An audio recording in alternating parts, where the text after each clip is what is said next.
Color matching with metallic gray. Yun know, yan guys, nag-open tayo ng ating bagong car diffuser. Dati meron na tayo na tumagal naman ng 4 years. Yung dati natin yung left and right lang. So, nabili natin yun sa ating kaibigan. Pero ngayon, nagka-budget tayo, nag-order tayo sa Lazada ng buo. Which is yung buong harap. Then, meron din tong kasama sa likuran. Ito na yung sa harap niya, kompleto naman. Tapos ito yung nasa likuran. Kung mapapasin nyo, silver metallic siya. Puro ganyan kasi yung nabibili sa Lazada. Walang choices. Pero yung ibang nakikita kong may mga ganito, kung anong kulay ng sasakyan, ganun din yung kulay. Pero okay lang naman kukulayan din naman natin yan ng Ang ibang comment metallic lang, ikaw blue. lang. Kasi yun ang ating iminatch sa ating metallic gray. So sa mga sasakyan, meron naman talagang mga color na nababagay sa ating sasakyan. Kung yung ating sasakyan medyo light yung color, katulad ng mga silver metallic, iba din yung ma-match natin doon. Darker color naman ng mga accessories. Pero kung kagaya ko na dark yung ating sasakyan na metallic gray, ang minatch ko dyan is metallic blue na may pagka light blue. Ipipit natin, sinusukat ko, at saktong-sakto naman guys talaga sa ating Wigo. Bale itong ating nabili is hindi lang 'to pang Wigo, puwede rin 'to sa ibang sasakyan. Pero mas fit siya sa ganitong klase sasakyan na Wigo. So balikan natin yung mga kulay. Kapagka dark yung mga kulay, kagaya ng sa ating sasakyan, mas maganda i-partner natin is mga light color. Kung babae ka, puwede diyan yung mga metallic pink, puwede yung orange, yung orange sa babae at lalaki naman. Kung maglalagay tayo ng red, yung sa iba red okey naman tingnan pero para sa'kin medyo dark din kasi yung shade nung red. Mas babagay pa rin yung mga light colors kung magkukulay tayo ng ating mga accessories. So kagaya nito, kinulayan ko ng metallic blue. So after kong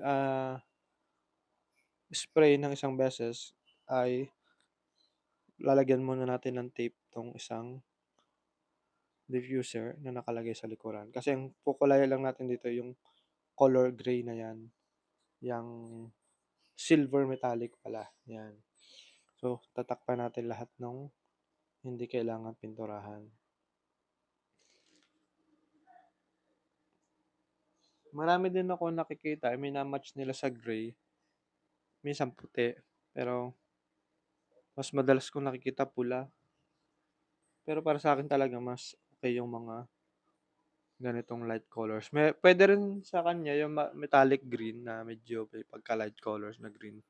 Maganda rin sa metallic gray 'yon. Kung ang sasakyan mo'y pula, maganda diyan. Itim, mga dark color naman. Yung iba nilalagay nila sa pula, blue, which is hindi ko rin masyadong feel, parang watawat naman 'yun. Kapag black, maganda white, parang panda nga lang, pero maganda yung white. Tapos puwede rin yung mga silver sa black. Okey ang black kahit anong ilagay natin kasi puwede diyan ang red, white, pink, orange. Yung ganito puwede rin sa black. 'Pag white naman usually black ang ginagamit. Pero 'pag white mas gusto ko white na lang lahat. Yung mga ikakabit ko lahat color white. Para white na white siya. Pero maganda rin sa white ang black. Although mukha kang panda nun, pero maganda pa rin naman tingnan. Ito guys, kung ilang beses ko papatungan, bale ito ay naka-anim na patong ang ginawa ko dito. Sinigurado ko na makapal yung pagkakapintura. Tapos hindi na ako gumamit nung primer. Meron kasing primer na pang-plastic para hindi basta matatanggal yung pintura mo. Pero sa aking experience naman, kahit walang primer 'to, hindi naman 'to basta matitiklap. Not unless pasiritan mo ng power spray. Pero sa experience ko hindi siya natatanggal unless masabitan ka, magagasgas, 'yan talaga matatanggal ang pintura. Hindi na ako gumagamit ng primer para sa ganitong klaseng plastic. ayan guys, natapos ko na. Yun lang ang problema, tatanggalin ko na yung hook kasi hindi ko maipapasok yung ating diffuser dito sa likod pagka may hook. Yan, medyo mahigpit yung pagkakabit natin kasi hook to. Kaya tanggalin natin.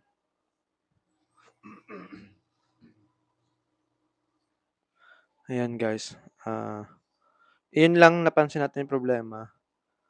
Yung slot para sa screw is tatamaan tong mismong side, tong back.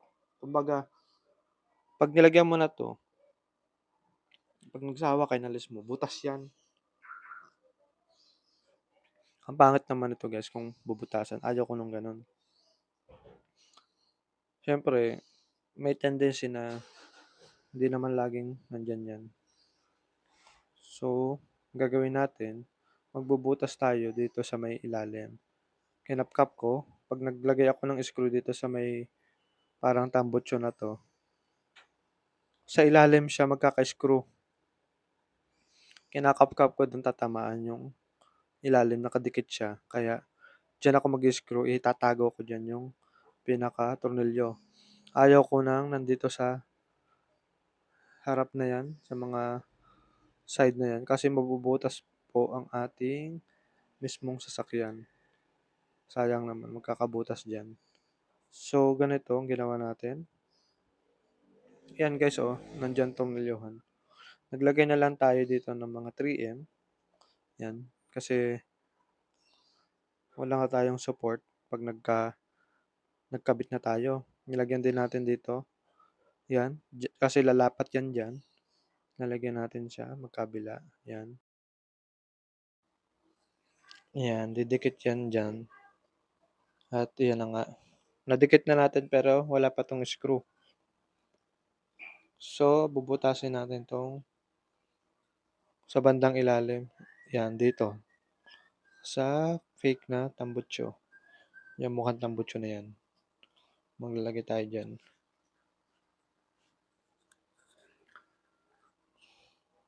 Kinapaan natin pero sakto naman.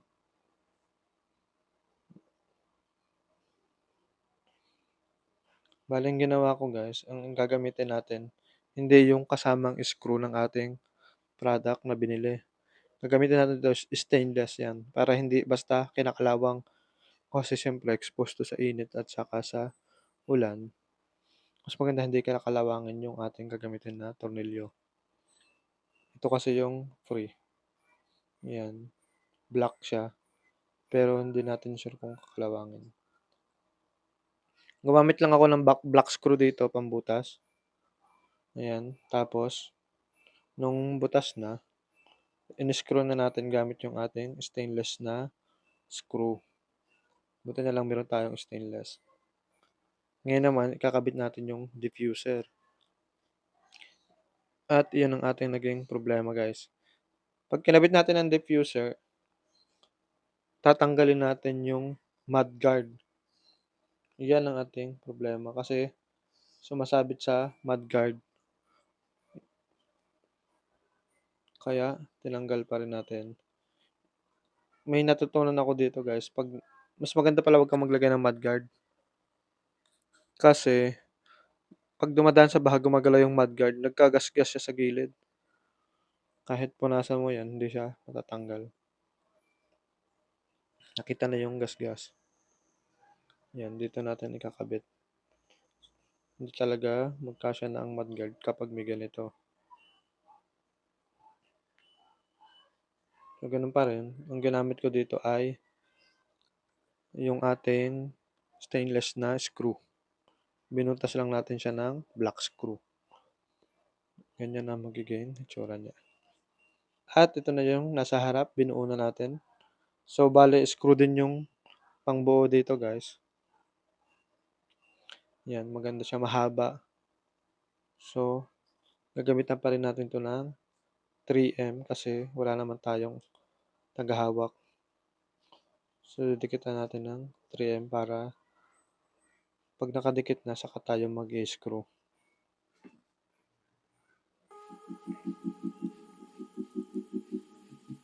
So, lagyan ko lang ng 3M lahat 'to.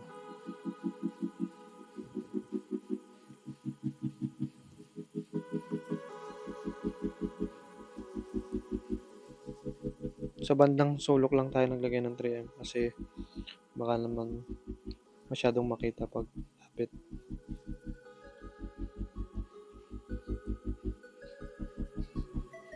Yan. Ating ididikit.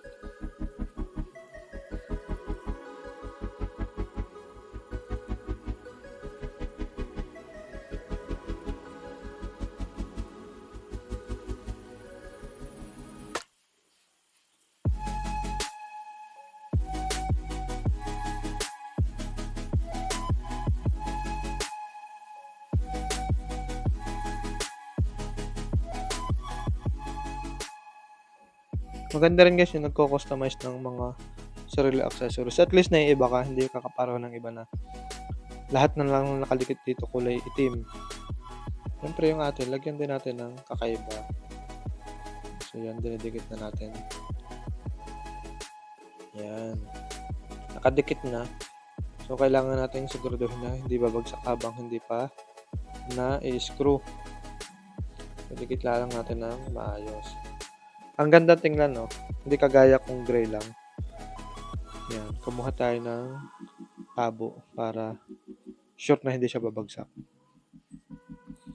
Scroll muna natin yung mga side, yung magkabilang dulo. So ito guys, hindi ko na gagamit yung stainless. Ang ginamit ko na dito yung free na screw. Kasi mataba yung screw na free. Para sure na hindi siya basta babagsak. Ang ginamit ko yung mas malaking screw. So ganun pa rin, binutas ko siya ng black screw. Then after ko mabutas ng black screw, isinuot ko na yung mas matabang screw para mas matibay. Maganda guys, may maliit kayong screwdriver kagaya nito na hindi sasayad sa floor. Yan.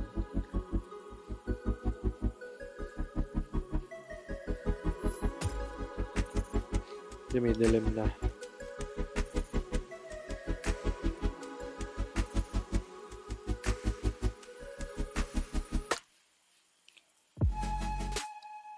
Ito na talaga yung minatch ko sa ating metallic gray. Kahit yung mga sticker ko na TRD. Color blue. Yung headlight dati, tinakpan ko yan ng tint na blue. Kaso, nung second renewal ko, nung unang renew ko, hindi naman pinansin sa LTO. Sabi, okay lang daw. Pero nung nag-renew ulit ako ngayon, sabi, bawal daw. So, kinat na lang natin. Yan guys. Nagka-problema tayo dito. Nung makabit natin kinabukasan, saktong dating natin dito sa bahay, may batang nagpapagulong ng gulong ng tricycle. Ay, palusong yun, dire-diretso. Hindi na nahabol. At tinamaan nga ito, napanit guys. Tapos bubagsak to. Medyo, kung makikita nyo, natatanaw yung 3M. Kaya ito, tornilyo din natin. Lalagyan natin ng screw dito. Kasi yung screw niya nasa bandang likod. Hindi naman ako basta makapaglagay ng screw dito kasi ayaw ko nga na magkakabutas tong medyo harap. Makikita yan. Pagka hindi ka na nag-diffuser, makikita pa rin. Yan guys, inisprehan na ulit natin ng blue. Ang problema lang, kapag patong na, medyo halata. Eh, iba kasi yung shade niya, oh. Medyo, kita nyo, light siya. Pero at least natakpan natin yung natamaan ng gulong. So, lagyan lang natin ng screw sa bandang gitna. At yan na guys, na-screw na natin. So, kahit tamaan ulit yan ng gulong, wag naman sana. Hindi na yan bababa. Hindi ko lang basta inaabante yung screw kasi ayaw ko magkabutas yung bandang harap. At ito na siya guys, kung makita nyo, puro blue yan. Pati yung ating park light, lagyan natin ng tint na blue. Pero pag umatras naman tayo, putiin naman yung buga niyan. Tapos yung flasher is yellow pa rin naman. Yan ang mga handle niyan, blue. Yung TRD sticker natin, blue. Ganyan pagka nagma-match ng color. Kung hindi natin pininturahan 'yan, black lang 'yan. Ang pangit naman kasi dark gray na 'to tapos black pa yung nakakabit. At least mas maganda yung nase-separate yung color ng accessories, 'di ba ang ganda tingnan? Ganyan pagka gusto mong mag-customize ng mga accessories ng iyong sasakyan. Mag-isip ka ng magandang kulay.